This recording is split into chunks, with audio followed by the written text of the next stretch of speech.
Hello once again. I'm Chemist John Morris Pendleton. Hello, Chemist John Morris Pendleton. Why did you feel a need to tell us that you're a chemist? Could it be that you're a fraud? You know, that ill-fitting garage sale lab coat doesn't help your cause very much. What is the age of the Earth? Chemist John Morris Pendleton, the current best estimate is 4.54 billion years. When did the creation actually occur? I would have to say that it never occurred.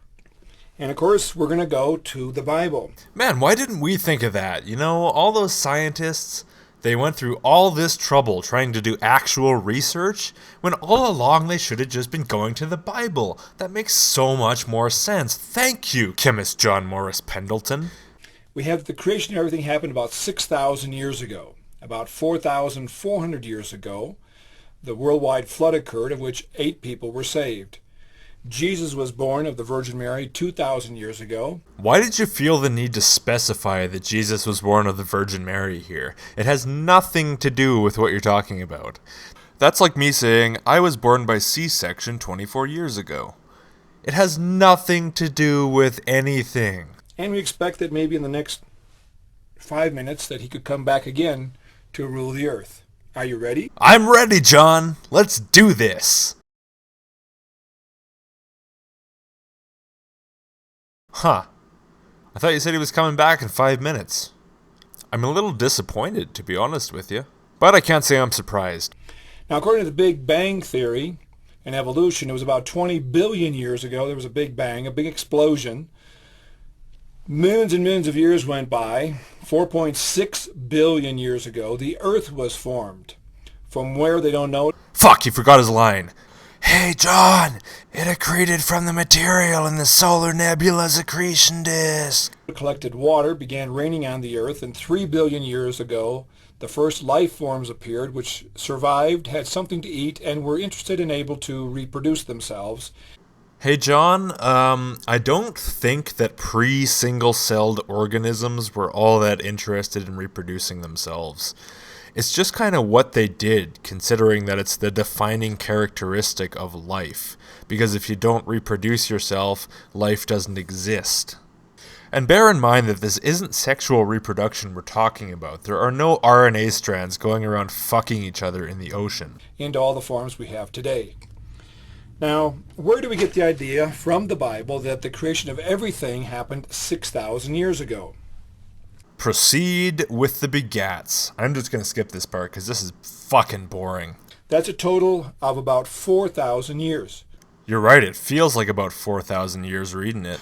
From Christ to today is 2,000. 4 plus 2 is 6,000 years. Congratulations, little Johnny, you did one of the advanced math problems. You're the smartest kid in the whole special school. Now let me give you a little suggestion. When God reveals a truth in His Word, He reveals it many, many times from different angles in different ways to confirm the truth of it. And so in the case of when the creation occurred... More begats, over and over and over. Would you shut up, John? Now, from the evolutionary standpoint, their clock is called the geological time scale. The oldest rocks are furthest in the earth. On top of them are younger rocks. On top of them are younger rocks. And so goes the sequence. Now, we asked the evolutionist, where can we go in the world to see exactly, in sight, these layers of rocks exactly as you've laid out there? We're thinking, where could we go? Oh, I know. We could go to the Grand Canyon in Arizona. That hole is almost a mile deep. We have all kinds of layers of rock. Guess what? About 50% of them are missing. You know, at this point, because I don't know a lot about geology, I was actually inclined to think that maybe this guy had a point. Who knows? Maybe this isn't just a lie. Maybe this is actually a fact, and maybe there's an actual explanation for it in science, but maybe he's actually bringing up something legitimate. I'll look into this in a later video. But let's listen on just a little bit longer and see where he goes from here.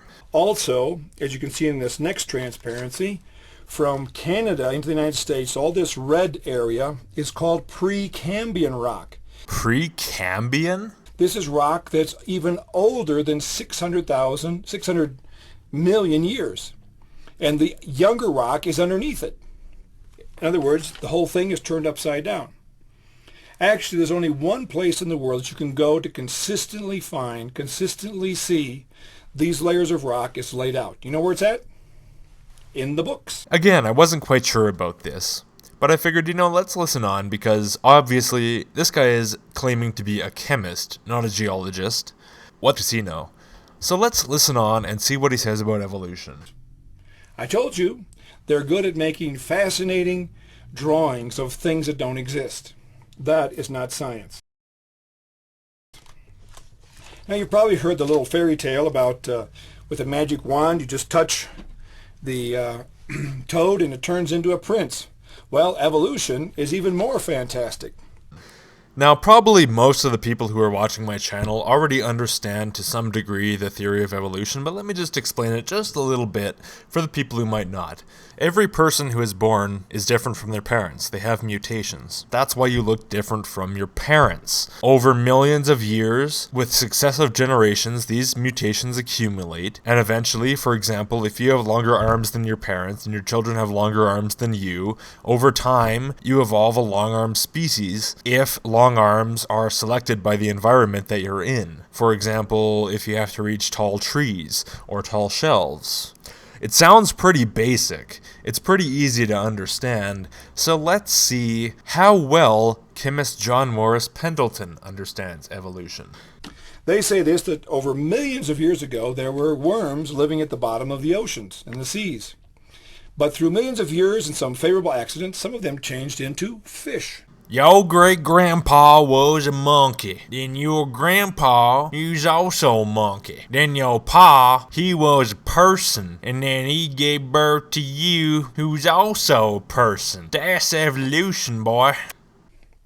More favorable accidents and more millions and millions of years, some of them changed into amphibians, as a frog. With more favorable accidents and millions of years, some of them changed into primates, then into chimpanzee, and finally into our professor of biology.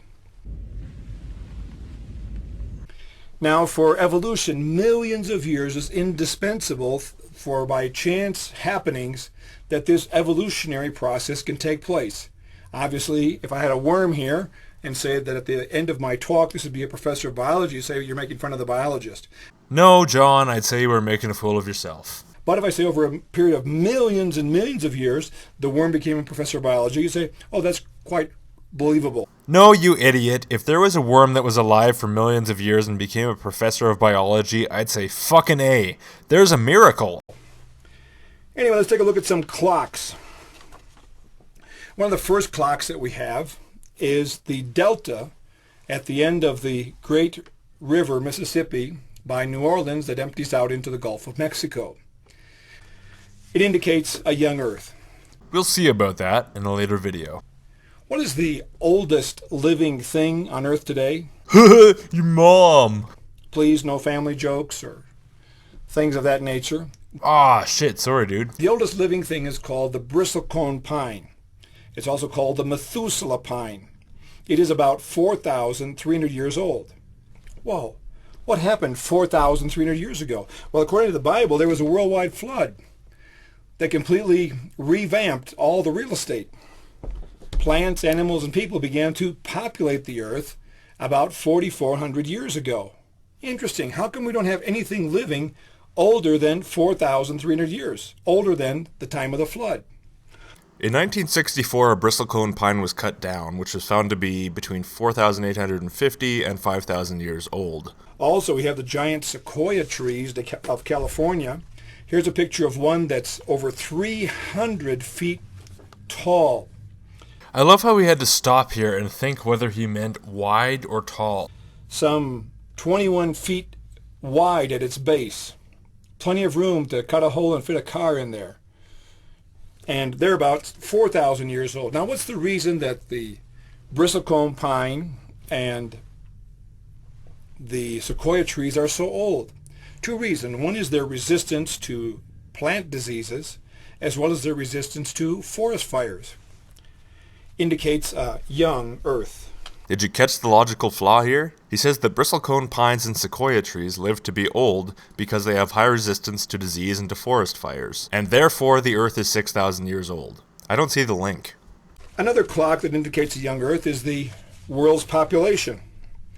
A few years ago, we passed above 6 billion people in the world. We want to make a calculation backwards to find out how much time will it take to have 6 billion people alive on the Earth. Again, I propose an average number of 150 years to duplicate the living population on the Earth. After a bit more rambling on, John is going to show you this table, which divides the world's population in half every 150 years, and gets a figure of the start of the population at around 4,500 years. What happened 4,500 years ago?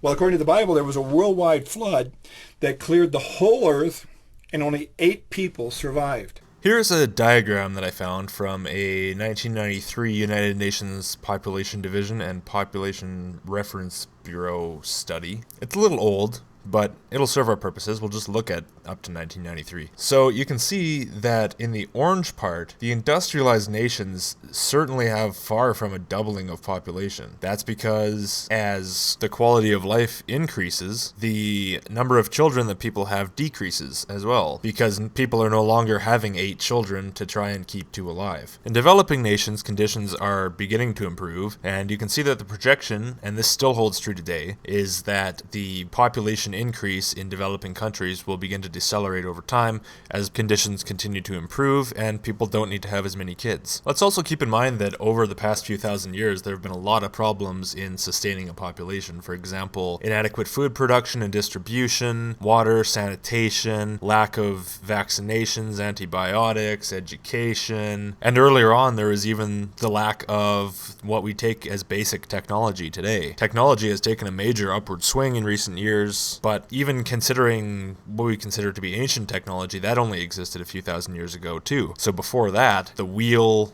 irrigation, pottery, metalwork, even the basic idea of a city where people live together and help each other. And for a long time, even the concept of decent housing. These were all alien concepts. So a bad winter could kill an entire population just because there was nothing to forage on. For example, in 1918, the Spanish flu killed about 50 million people because we weren't able to fight against that, and that's not an uncommon occurrence. There's also the Black Plague, smallpox in recent times, cancer, AIDS, but that's of course far from the only diseases that have ever existed. And hell, even if you got a broken leg or a splinter, it could get infected, or he could go to the doctor, he wouldn't know to wash his hands, maybe he'd put a bunch of leeches on it, or try and heal it through an exorcism. Dental care, for many, many years, up until very recently, was highly inadequate, and that's actually really important. If your teeth get screwed up, you're at a pretty high risk of death. Wars have been pretty much constant and pretty destructive throughout human history, and I'm including tribal warfare here, not just big fancy wars like, Rome's conquering and that kind of stuff. So to summarize, for most of human history, the population has been kept in check by famine, disease, war, infant mortality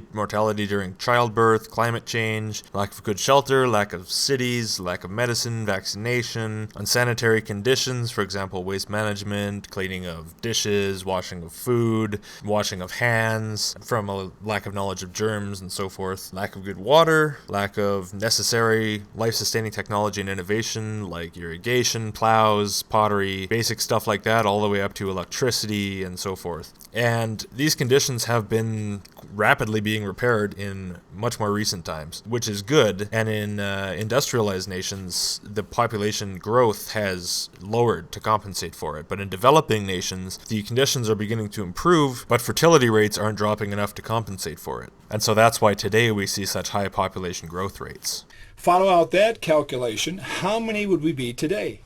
Wow, we'd be standing chest against back, shoulder against shoulder, arms upon legs upon shoulders, miles up in the air, covering the whole surface of the earth. Right, because the obvious disease and food and water availability problems would have absolutely no effect.